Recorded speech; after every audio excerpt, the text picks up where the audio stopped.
Welcome guys, thanks for checking out this video. This is Jay from rightsprite.co.uk. In this video, let's look at the Wingman Converter brought to us by Brooks for the PlayStation 5 and the PlayStation 4, who also brought us many other great adapters which I have covered content on as well.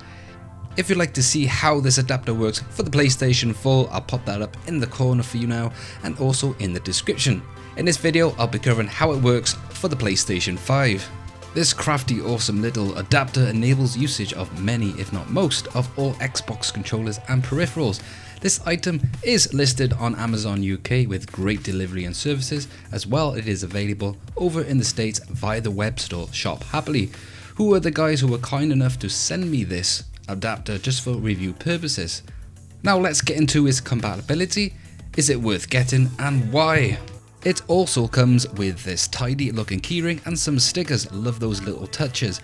As I previously unboxed this to cover how it handles on the PlayStation 4, it is already unboxed and one sticker I've popped on my PlayStation 4. But once you have received this item, the first thing, which is a must, is to update this adapter provided by Brooks' website. It's very simple and quick to do so, I found. Just download the software. It is available for both Mac and PC. Just open it up, plug in the device and click update. It does take about 10 seconds and you're good to go.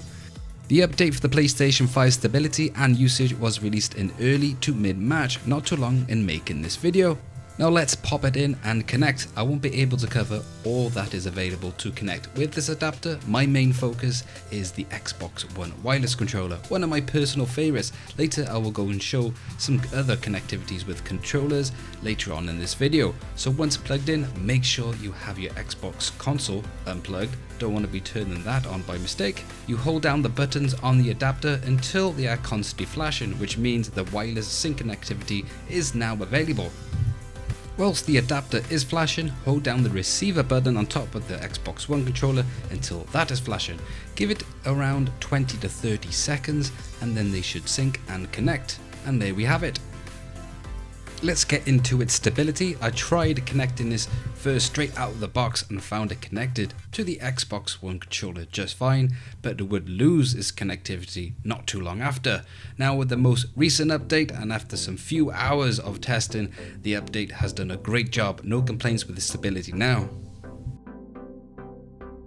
So I tried a bunch of games and yes, it does run great. When it comes to input lag, there was next to none that I could really tell or be affected by whilst playing, but it really did feel like the real thing, apart from it obviously being an Xbox controller.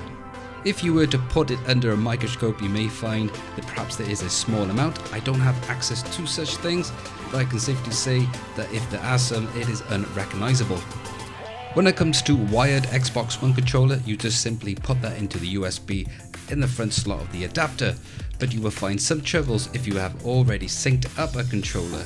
Just like what I did, you'll have to reset the adapter's functionality by just unplugging the adapter and also turning off and unplugging the console, then plugging it back in. Then you'll be able to plug in any other controllers and adapters after that.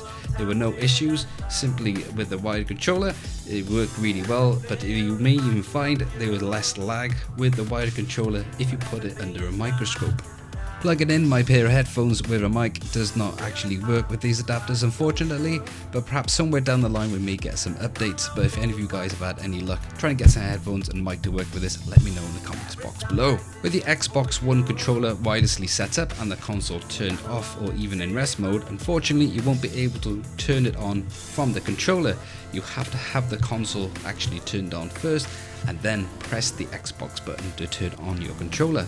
So there are a couple of setbacks using this adapter. You are of course missing out on some PlayStation 4 controller features, but Brooks has this covered. To use the touchpad, this feature is emulated by holding down the 2 square or the back button as I like to call it from the OG days. Pressing the R3 button down on the touchpad with that back button pressed will emulate as a touch button, and then you move the R stick around, that is for finger placement. This adapter opens up the PlayStation 5 with further controller and peripherals. Is great for people who are fans of the Xbox controller, or my personal reason is that I had one lying around and I didn't like coughing up the £60 just for a second player to join me on the sofa. So as always, thanks for watching guys, be much appreciated if you just hit that like if you liked it, or even support this channel by clicking subscribe. It's free, it's easy to do so. Leave your comments below and I catch you guys on the next video.